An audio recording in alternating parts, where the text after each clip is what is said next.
সাইয়্যিদুল ইস্তিগফার, ক্ষমা চাওয়ার সবচেয়ে শ্রেষ্ঠ ভাষা আল্লাহুম্মা আনতা রব্বি। কত মধুময়, কত অর্থবহ, কত ঈমান জাগানিয়া, কত আপনার ঈমানি স্বাদ জাগ্রত করার মতো একটা দোয়া। আল্লাহুম্মা আনতা রব্বি, আল্লাহ আপনি আমার রব, আপনি আমার পালনকর্তা। আল্লাহুম্মা আনতা রব্বি লা ইলাহা ইল্লা আনতা, আপনি ছাড়া সত্যিকারের কোনো মাবুদ নেই।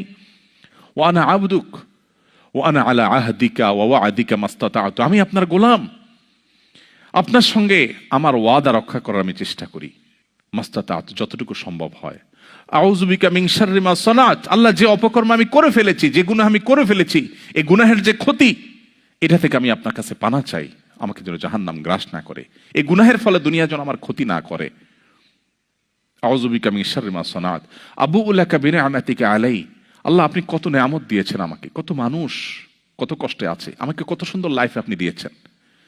ওয়া আবুউ লাকা বিযামবি, এত ভালো লাইফ দেওয়ার পরও আমি আপনার নাফরমানি করেছি, সেটাও আমি স্বীকার করি। ফাগফিরলি, অতএব আপনি আমাকে ক্ষমা করে দিন। ফাইন্নাহু লা ইয়াগফিরুয যুনুবা ইল্লা আনত, কারণ আপনি ছাড়া আর কেউ ক্ষমা করে না। ভাইরা আমার, আল্লাহর কাছে চোখের পানি ফেলে সিজদায় গিয়ে একটু মাঝে মধ্যে একটু চোখের পানি ফেলে দোয়া করে কেঁদে কেটে দেখবেন, আল্লাহর কসম পৃথিবীর কোনো কিছুতে এত স্বাদ নেই আল্লাহর কাছে ক্ষমা চাওয়ার যে স্বাদ। কারো কাছে ক্ষমা চাইলে ভালো লাগে না। আল্লাহর অলৌকিকত্ব যে তার কাছে ক্ষমা চাইলেও আপনার অন্তর দেখবেন, একটু চোখের পানি ফেলে যদি 2 মিনিট দোয়া করার সুযোগ পান, যখন উমরা যান, রমজানে যখন দোয়ার সুযোগ হয়, অথবা সারা বছর যেটা হওয়া উচিত, এই দোয়ার পর যে ফিলিংসটা হয় সেটা খুবই তৃপ্তিদায়ক। একটু চোখের পানি ফেলার পর, একটু দোয়া করার পর অসম্ভব ভালো লাগা কাজ করে, যেটা পৃথিবীতে অন্য কোথাও হয় না। কারোর ভয়ে কাঁদলে আপনার ভালো লাগবে না, বাট আল্লাহর ভয়ে কাঁদার পর আপনার ভালো লাগা কাজ করবে।